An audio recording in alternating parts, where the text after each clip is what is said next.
Hello. Hello.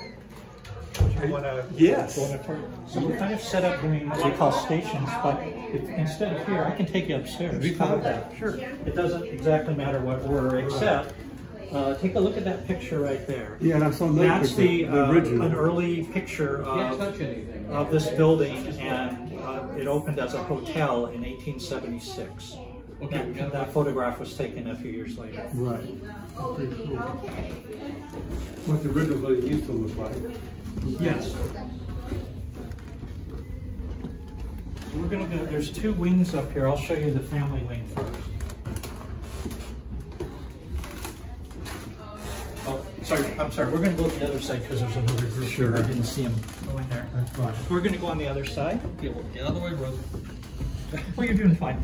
You can go up there. We're just going to go right up here and turn left. Why don't we follow them?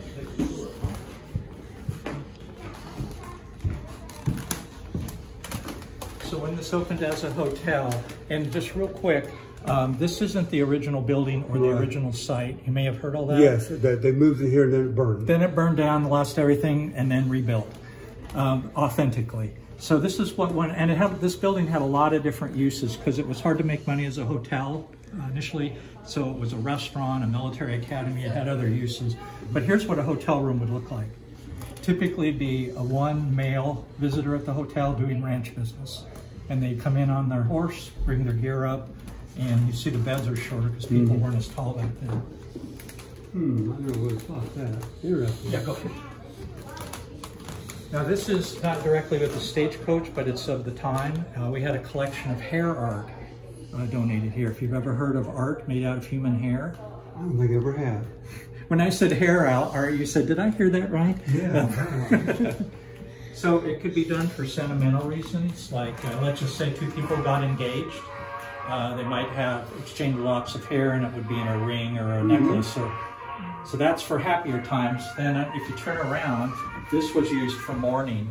And it was popular in the United States, especially during the Civil War when you had so many men dying away from home. These would be made out of human hair. These could take months to do, and then they would hang them in their living rooms. Oh, wow. As a remembrance. As remembrance of the, of the person. So about 1900 or so, hair art really wasn't popular anymore. So people collect it, but it's not really done to, I guess some people do it today, but nothing like this. Right. So most people, when they're here, they go, I never heard of hair art before. Yeah, I never, definitely. It's very interesting. Brand new to me. These two rooms show how laundry was done 100 years ago by pioneers and others. This room in particular, that one's interesting. This one has a collection of irons. So it goes all the way back to the ones you had to heat up.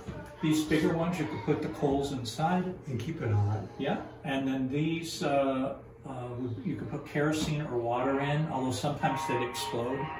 The kerosene ones in particular, not a huge deal, but little explosions. And then fortunately electricity came along. So see how heavy these are?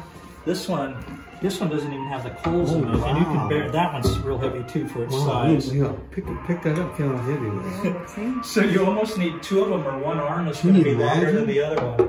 Oh, can you imagine being a woman and iron? Because women always iron their clothes, right? Unfortunately. So they're going to have one iron about 6 inches longer than the other one. This is an old-fashioned washing machine. Before they had electric washers. So 1920, this would have been the best washer you could get.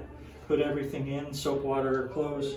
You'd crank it, get the clothes out, and then you put them through a wringer. They called it a mangle, was the name, because people would get their fingers stuck.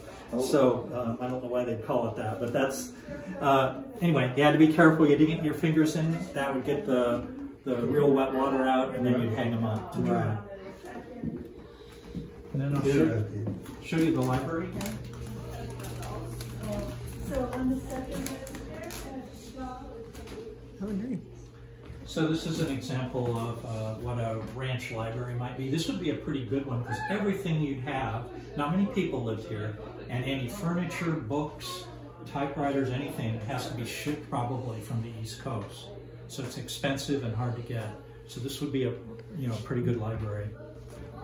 Oh, and then you mentioned before that everything burned down while they rebuilt it and had to gather a whole new collection of furniture and everything else. Had to be redone again. Yeah. There were a few pieces that were out in the shop, and they survived the fire, but most things just went down. And when was fire? 1970. 1970. Yeah, it had just moved here. It'd only been here for 3 or 4 years. And it was a little closer to the 101. The original. The original one. Yeah, it was right where they widened the 101 and it would have knocked it down. So it's right there at Ventura Park Road on the freeway. Not sure which site in the corner there, but the expansion and the ramps would have knocked down the building. Interesting. It's too bad it had to burn down. Yeah, it was. After the movie here. And they never knew what cost it. Oh, really? Rose, I think we missed one room. Two rooms. And then this is a place called Jungle Land. Are either of you from the area? Yeah. Here or close? Well, we live in Woodland Hills. Okay, right, pretty close. You ever heard of Jungle Land? I'm not sure about that. I'm not originally from here. I've lived here for 16 years. All right. Some people think it's a myth, but it was a real place. So where the Civic Art Plaza is off the freeway, that land used to be a place called Jungle Land. And it started in the 1920s. The movie studios wanted to find a place to keep animals that they used in the movies, like Tarzan things. Where are we going to keep the animals when we're not making movies? Right. And who's going to train them? So they asked a man named Louis Goebel to find a site. He picked Thousand Oaks, which not many people live here, and he built this place to train animals. People found out about it, residents. They said, well, we want to come see the lions. He brought 7 lions with him. We want to see the animals. So it turned into kind of an animal park, carnival, services would stop here, right in there before all that was built. So here's a lion show, like a pretty good crowd there. Yeah. And then they had aerialists here doing things. There's one of the costumes. Yeah. And then here, she was very famous. Her name was Mabel Stark, and people read about her in magazines. She was the only, or the most famous, at least, probably the only female tiger tamer. Oh, really? So look at the size of that tiger. Here she is with the tiger with its teeth. So that's Mabel. Wow. And besides lions, they had tigers, of course. They had giraffes. They had seals, camels. They had an elephant ride. And all these props, when Jungle Land closed in the 1960s, when it closed, this all went up for auction, and some people collected them, and they donated some here. Now this is one of the famous residents from the MGM movie. They had different lions, but the main lion who did this the most was Leo, and Leo lived at Jungle Land. And when Leo died, here's a little stone, and here's Leo having tea with Alfred Hitchcock. So they did a lot of kind of fun stuff at Jungle Land too, because they were tied to the movies. So they had their own little Academy Awards for animal movies.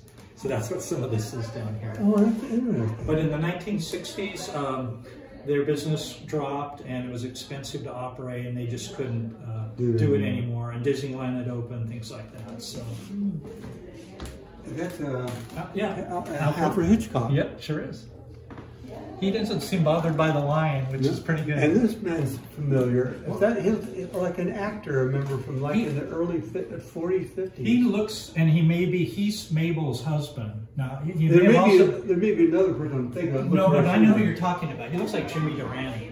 Well, that's true. But there's a couple actors that look like that. Yeah. Right. I knew exactly what you were saying there, I think. So. And then here's an antique doll collection. You saw that there. Do you like the dolls? Yeah, I think she does. Okay, good. Looking at them. You saw the music room already? Yeah, and here we go here. So this was a donation from this gentleman and his wife. They had all of this at their house and their home, and they donated it. Wow. This is a graphophone from the 1870s. This was invented by Thomas Edison. Well, it's one of the very first. The very first recorded voices. Is this an authentic? Yes, it's not like the #1, but it's a real graphophone. It's one from that time period. Yes, yep. It's not a replica. Yes, no, it's a real thing. Yeah, everything in here was real, as far as I know. This is so they would record it on wax cylinders, and when you made a recording, you could make one of these. So it was I'm sure when people heard this for the first time you ever heard anything recorded, had to be like magic. Like, wow, what's this? Yeah, how did they do that? How did they do this? So about 10 years later, this was invented with what we're more familiar with the old records.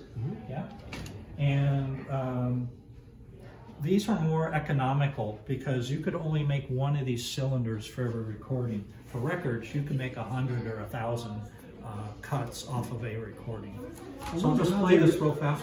Yeah, I wonder how they recorded onto How it worked. I'm Yeah, not sure how that worked or how it played. It's kind of, I guess that's why he's Thomas Edison. Right, he figured it out. And so here's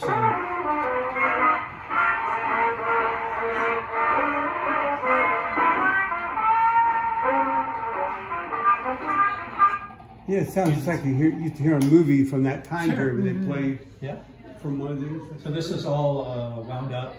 We have to crank it. It's not electric. Right. And then you can see around the room this huge collection. Some are graphophones, the old ones, and then the gramophones, which are pretty old too. Some of them are built into pieces of furniture. They must be very priceless because these are being original. Not many left anymore, other than finding them in a museum somewhere. Yeah, exactly. Another museum, a museum. And I like that the horns are all different colors and materials, and then that makes them. Well, not the paint, but the materials make them sound different, and the size. So it was quite a. It originally came here, I understand, as a special exhibit. People liked it so much, they put it on permanent display. Well, that's great to preserve history like this. Yeah. And there's even a little child's version of a gramophone. There's a little green one. Oh yeah. So this is pretty neat. It is. Well, that's a little one too. Look at this one. It's a really little kid's version. It sure is. Wow. Amazing.